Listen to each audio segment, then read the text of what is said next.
Mahatmas seek the spirit. Now you have to decide where you belong. You belong to fools or Mahatmas.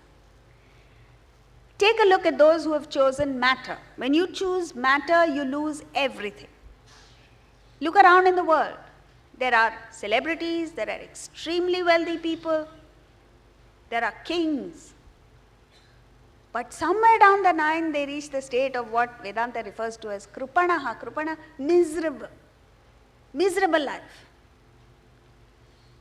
Whereas, anyone who has opted for the spirit, chosen the spirit, initially they may go through certain problems or challenges, but eventually they gain everything. Spirit and matter. Yesterday being holy, it's appropriate to use Prahlada as the example. Prahlada was a child, a devotee of God, Vishnu. And he happened to be born in the family of demons, Daityas, Hiranyakashipu's son. His own father plotted to kill him when he was a child.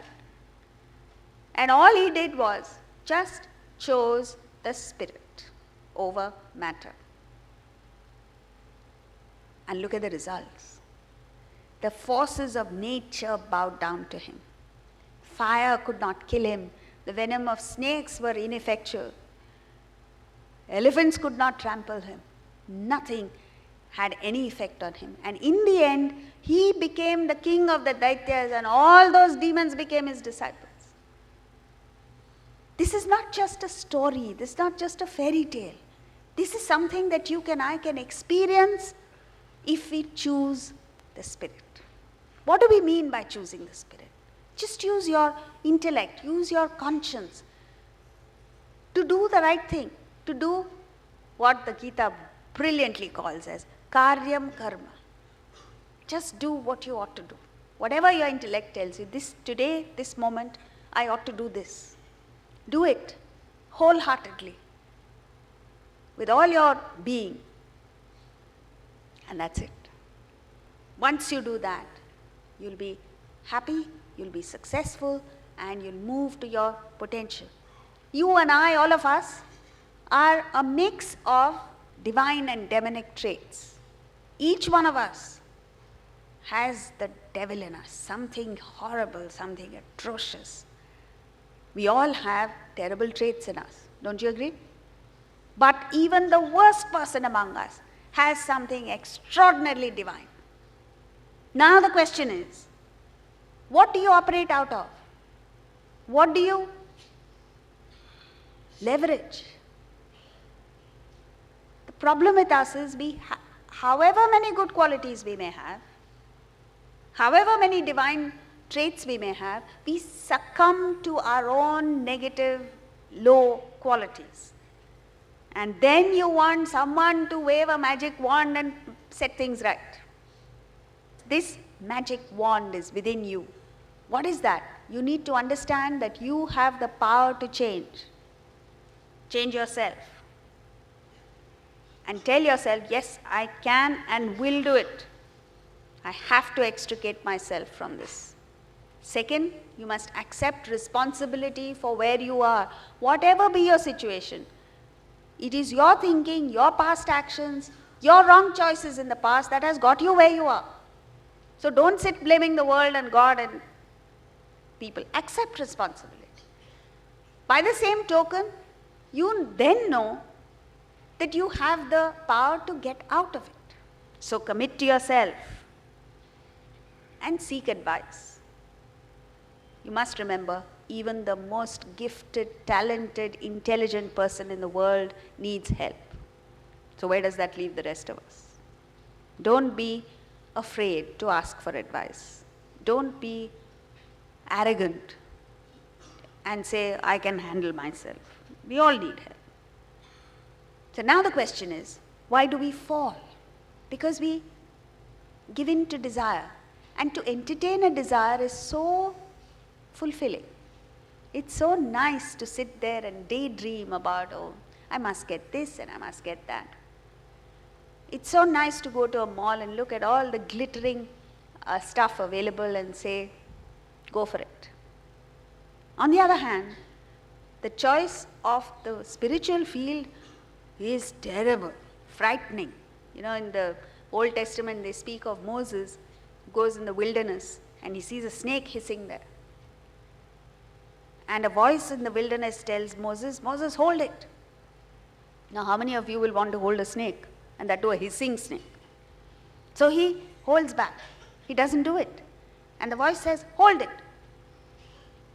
It's only after he makes that Herculean effort to go out and hold the snake that snake becomes the famous staff of Moses with which he performs miracles and saves his people. This snake is that spiritual part. Why? It's so painful to accept your faults. It's so painful to come to terms with our own shortcomings. It's so painful to rise above our own ego and desires. But if you are able to do that, that then becomes the staff with which you perform miracles in life. You just have to touch things and, you know, like Moses touched the waters and the waters parted for his people to pass through. And all these, but don't go touching water with a stick. Nothing will happen. But what we're saying is, things will happen in your life. So, desire when you fall for and give in to your selfishness. What is this selfishness? The belief that I am the center of the whole universe. That the entire world and the universe has been created only to satisfy me, only to cater to me. This is the belief that we all carry. From there, we have to move to understanding that I am only a bit player in this universe, and my role in life is to do my little bit to the best of my ability, and the totality will take care of itself. But the universe has certainly not been created to cater to me. If you give in to that selfishness, it snowballs into lust, into bizarre avenues of enjoyment, and ultimately self-destruction. So, why does this happen? At the end of it all, you lose your viveka and your vijnana, they say. Viveka, ability to discriminate, and your wisdom. Everything goes out of the window. So, we said we have the best in us and the worst in us, the devil and the demon within us. Our Vedantic sages made the greatest contribution to humanity by categorizing human thought into three: sattva, rajas, tamas. Those of you who've been following the last few years will have noticed that this analysis begins, actually even before, but begins in the 14th chapter and then goes on 14, 15, 16, 17, and in this chapter it concludes brilliantly with the first portion. We saw the personality chart, and now he goes on to help us manage our sattvik, rajasic and tamasic content. So what are these three kinds of thought? Sattva, purity. What is purity? Purity is freedom from desire, freedom from selfishness, freedom from ego. Anybody who has this purity, even temporary purity, is so attractive, so powerful, so pleasing. Like a child, an infant child is not pure by itself, but for the time being, the vasanas and the desires haven't surfaced. How attractive that child is. So irresistible. This is the quality that you are carrying within you. All of us have.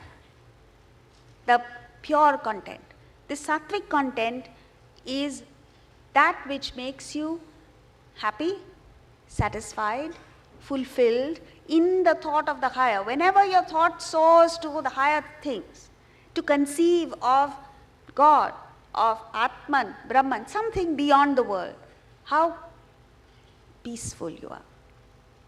This peace has power, and this is the power of sattva. But unfortunately, we are never peaceful. Our minds are always in a state of agitation. stress. This is the state of rajas, where your desires play up. And the desires spring because you're not content within yourself. You have all kinds of baggage. You have insecurities, you have a sense of emptiness, you have fears. And all this results in a highly agitated mind, running all over the place, seeking happiness, fulfillment of desires. This is the state of rajas. And then the last stage is the worst, is the state of tamas or apathy, where you are content in ignorance. Do you understand what that is? There are people who are completely ignorant. They don't know even the simplest things. But they believe they know. And they are not open to knowledge at all. That is the state where extreme tamas is sleep, sloth. You find pleasure in lazy, pleasure in irresponsibility. So, you can be successful only when you manage these three. The management of your SRT makes you the greatest manager in the world.